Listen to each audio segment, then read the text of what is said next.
क्या आपने कभी सोचा है कि क्या ईश्वर को पाने के लिए हमें घर परिवार और संसार को त्याग देना ही जरूरी है? क्या सच में वैराग्य का मतलब केवल गेरुआ वस्त्र पहनकर जंगल चले जाना है? आज हम इसी विषय पर चर्चा करेंगे और जानेंगे कि कैसे गृहस्थ जीवन में रहकर भी हम ईश्वर की अनुभूति कर सकते हैं। यह संभव है कि हम अपने जीवन साथी, पत्नी, बच्चों और परिवार के साथ रहते हुए भी ईश्वर की प्राप्ति कर सकें। हम समझेंगे सच्चे वैराग्य का अर्थ, क्रिया योग की शक्ति और कैसे अपने कर्मों को पूजा में बदलकर अपने घर और कार्य क्षेत्र को भगवान का मंदिर बना सकते हैं। तो चलिए इस आध्यात्मिक सफर की शुरुआत करते हैं और जानते हैं वह सरल और प्रभावशाली मार्ग जो आपको ईश्वर के निकट ले जाता है। कई बार हमारे मन में यह सवाल गूंजता है, क्या हम इस व्यस्त और उलझनों से भरे गृहस्थ जीवन में रहते हुए भी परमात्मा को प्राप्त कर सकते हैं? क्या परिवार, कामकाज, जिम्मेदारियां निभाते हुए हम उस अंतर्निहित शांति, उस दिव्य उपस्थिति का अनुभव कर सकते हैं? ऐसा लगता है मानो ईश्वर केवल उन्हीं को मिलते हैं जो सब कुछ त्याग कर पहाड़ों, जंगलों या कंदराओं में जाकर तप करते हैं।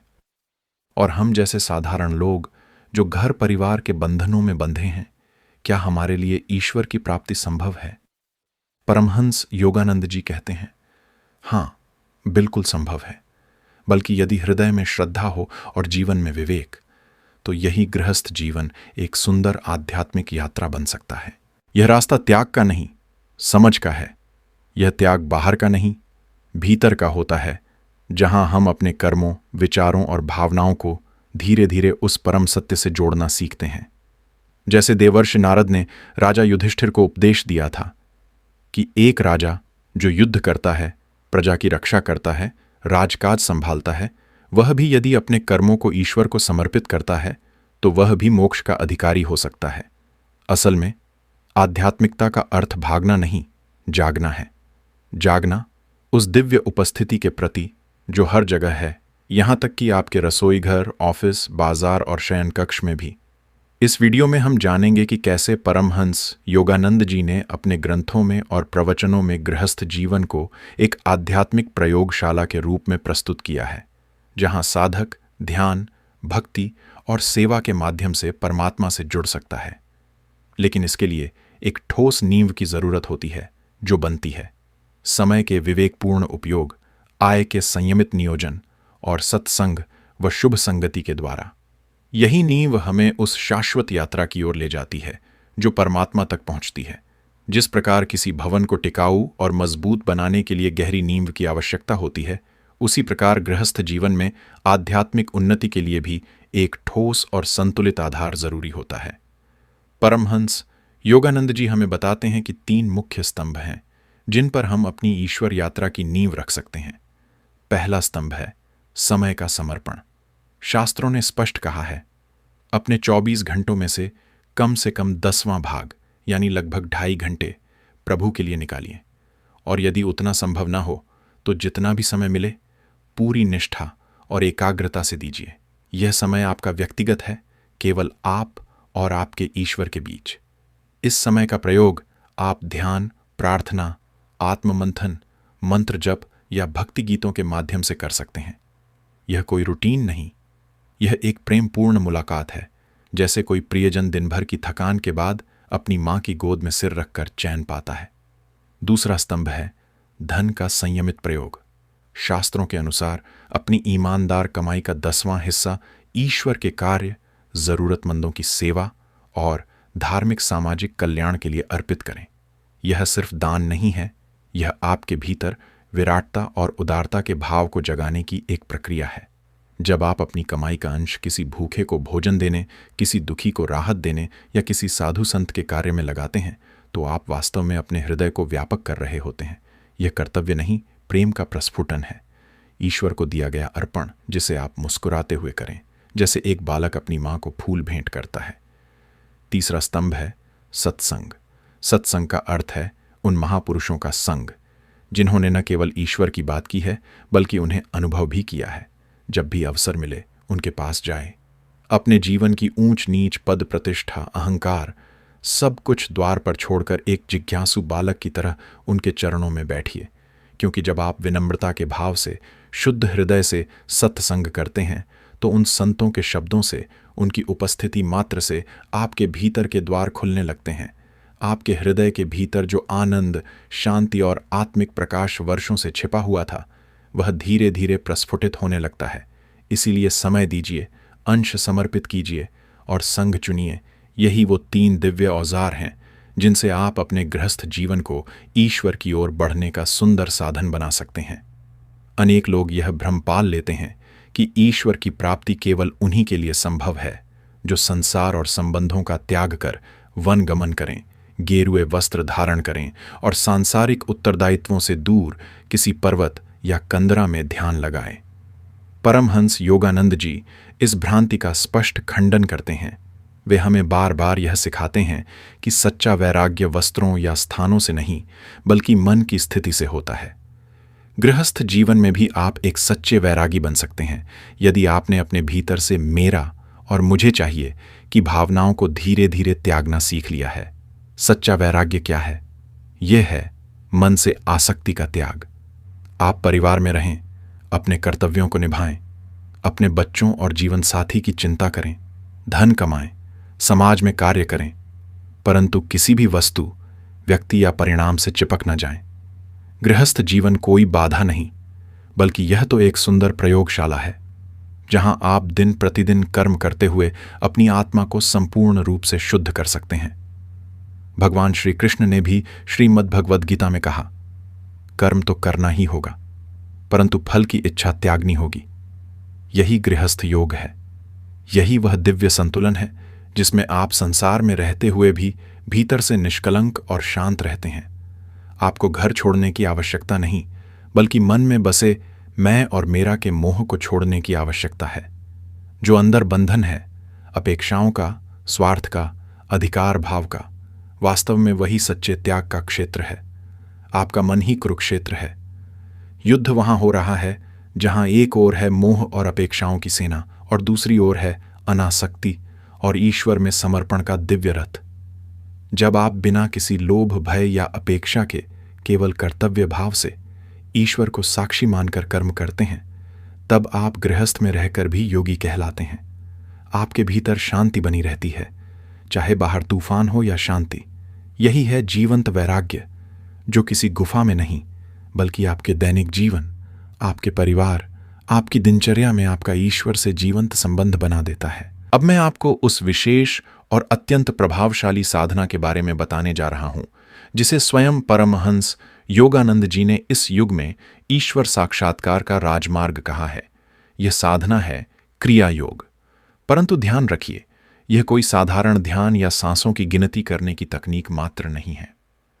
क्रिया योग एक दिव्य विज्ञान है जिसे हमारे महान गुरु परंपरा ने युगों पूर्व जन्म दिया और जिसे बाबा जी महाअवतार ने इस युग में पुनः संसार को प्रदान किया।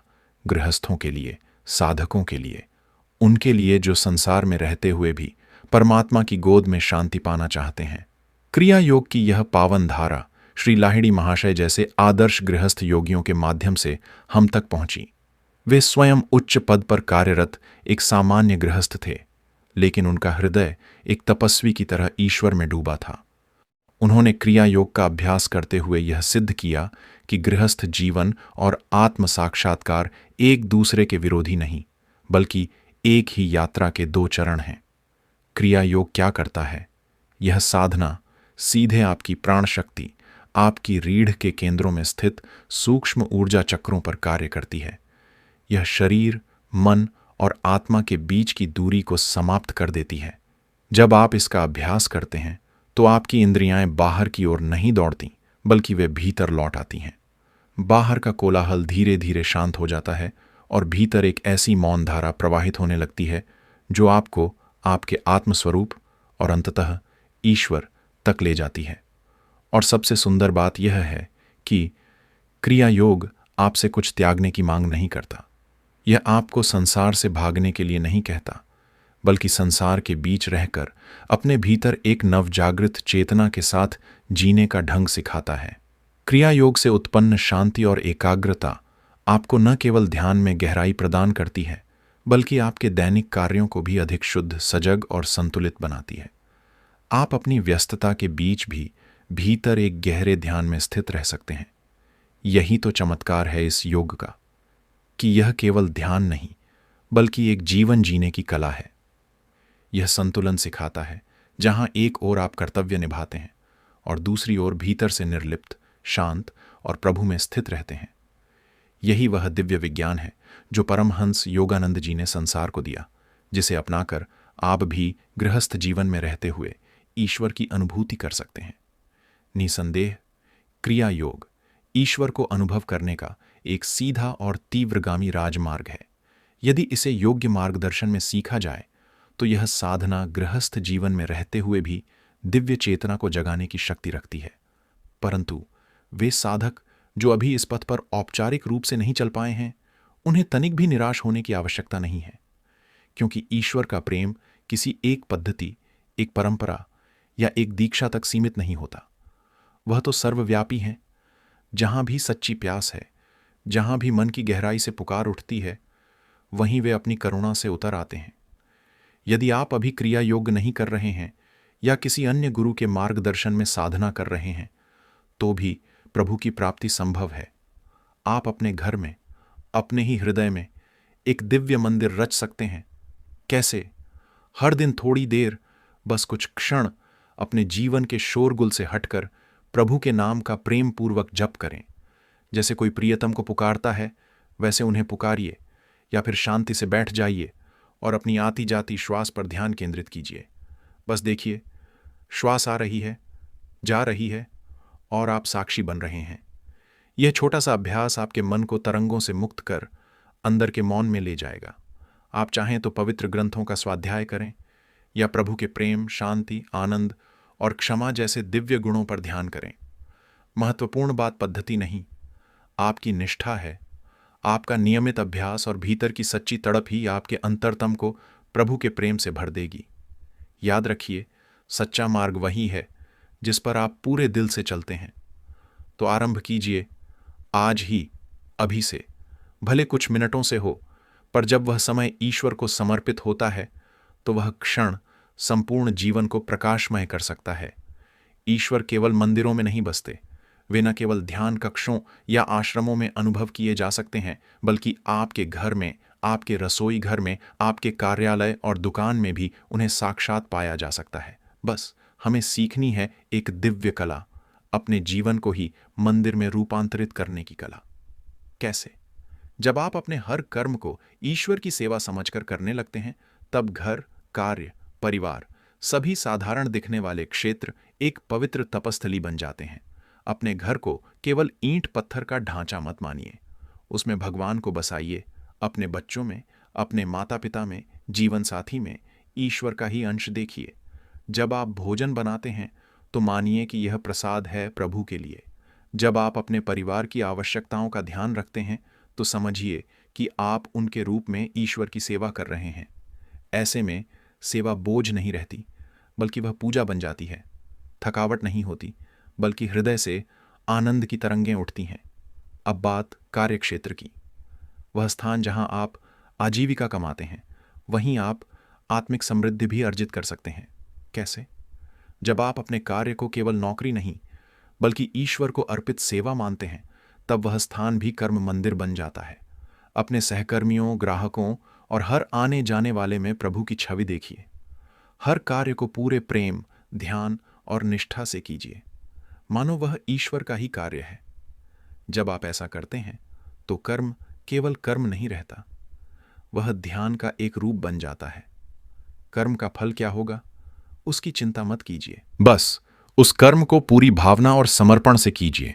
फल स्वतः प्रस्फुटित होगा और तब आपके लिए घर एक मंदिर बन जाएगा, आपका कार्यालय एक तपोभूमि, आपका हर दिन एक साधना और आपका हर कार्य पूजा का स्वरूप।